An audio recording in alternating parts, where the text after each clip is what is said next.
So good morning, everyone. My name is Vithor, and I'm going to present about those shape parameters of UGV delivery robots that affect subjects' perception of safety.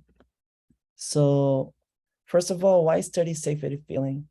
Understanding how humans react to robots in shared spaces has become important to develop better HRI.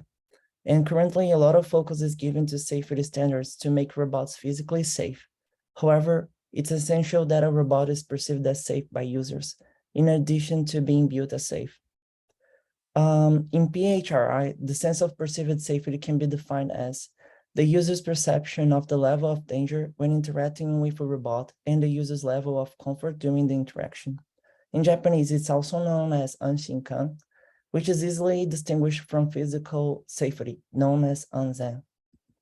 But why studying UGV robots, right? Human-like robots are leading research on perceived safety and risk nowadays, but some actions like delivering food cannot be performed efficiently by those due to their physical and mechanical limitations. And studying their appearance is also important because people will work collaboratively with robots without physical boundaries in the future and in the present as well. So those collaborative robots must be well accepted by first contact. This can be induced by robot's appearance, embodiment, gaze, speech, and posture, for example. In my study, the goal is to identify on UGV robots used for delivery purposes what kind of shape parameters and how they affect users' perception of risk. First, I want to answer those questions in my research, which were what kind of appearance and shape parameters can affect the feeling of safety, which parameters are more significant than others, and is there any impact from the nationality factor on the perception of safety? My methodology starts with preparing stimuli. So I prepared 32 photos of different delivery UGV robots being used and tested until 2022 from the same perspective and no color. Also, I measured 12 different shape factors of those stimuli. And then I prepared a survey with those different models to evaluate the UGV robot models according to 14 keywords related to safety and risk. The survey was a 5-point Likert scale, and 35 participants from 9 different nationalities participated. They were 22 female and 13 male with an average of 29.7 years old. My data analysis was done like considering dependent variables as the 14 evaluated keywords that I'll show furthermore, and independent variables like nationality and 12 shape factors that I measured on those stimuli. The multivariate ANOVA was used to check significant differences between different nationalities, and the PC analysis and cluster analysis I used it to rate the 32 UGV robots according to perceived related keywords, and also categorize them in different groups. Finally, I used multiple regression to compare those 12 shape factors with the PC analysis data from the participants to understand which shape factors affect more or less the perceived safety. In this image, you can see the 32 stimuli that I prepared from different models of UGV robots used for delivery purposes. And here are the way I measure those shape factors. I used photo editing software like Adobe Photoshop to measure them the best way as I could because I only had access to images and not the real sizes and measures of those robots. So I could create proportions or information, but not real measuring data that I could get. Then the survey was composed by those 14 emotion words and adjectives related to the feeling of safety. They were evaluated in 5-point Likert scale, and I also asked in the survey the nationality, gender, and age, and also the level of contact with this kind of robot. So from the 35 participants from 9 different countries, I got that there were a significant difference between the nationalities and their evaluation data. So I focused on using Brazilian subjects data because they were the biggest part of the participants. And from those subjects, 96% of them had never had any interaction with the robot in person. So from their data, their average evaluation data, I could do the PC analysis, and I found out 2 different principal components. One is the risk-associated feelings, because the words associated to them are feelings, and the risk-associated adjectives and characteristics. I could also separate them by using cluster analysis. So I got 6 different groups for those 32 different robots. However, it wasn't still unconclusive to find out which shape factors really affected the feeling of safety and risk. Then I did a multiple regression analysis to find out specific specificities about the shape factors.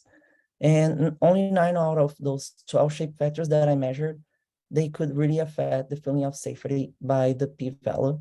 And the predicted variable in this multiple regression is feeling of risk, but the negative p-values indicate perceived safety. So I separate here some of them to discuss.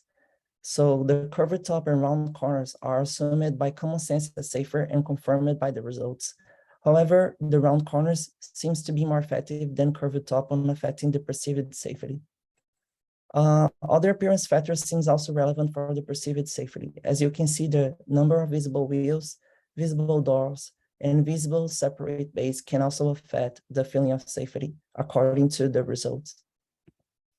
Finally, the slanted shape is more expressive on affecting perceived safety.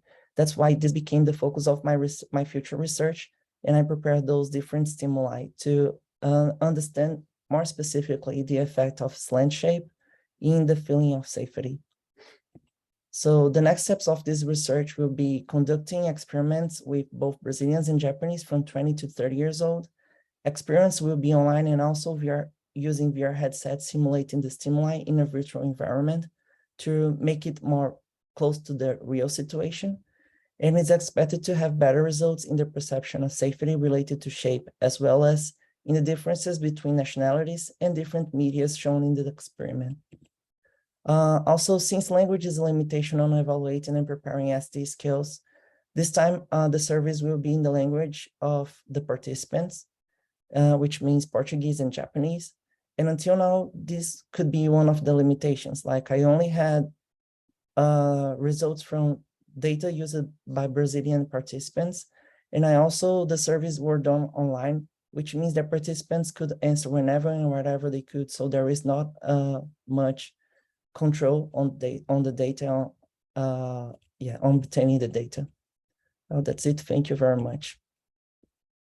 Right. Thank you, Vithor. I think we have time for one question. Is there any questions from the audience?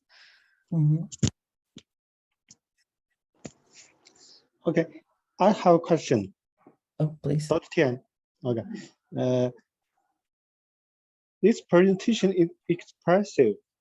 In my opinion, my understanding is the matter is more subjective. What do you think in the future work the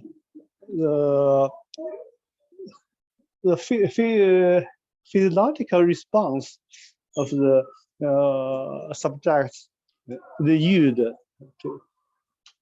in your experiment? So if I understood right, like right now I'm just measuring the people's the people's reaction to those designs just by their own answer, right? By answering a survey. So it would be important to use like physiological measurements. That's it. Is that the point? Yeah. Yeah, I totally agree with you. Like for right now, I'm doing the master's research, and this is the first part of my research, and then I will conclude my research in the master's. But for the PhD plans that I have, I plan on using the physiological measurement because I think it's totally important to get more accurate data. I totally agree. Okay, thank you. Thank you. Right. Thank you, Vithor, and thank you, Professor Liu. And if you have further questions, please feel free to also contact Vithor or in the email address or by reading their paper, which also lists their contact details. Okay, so let's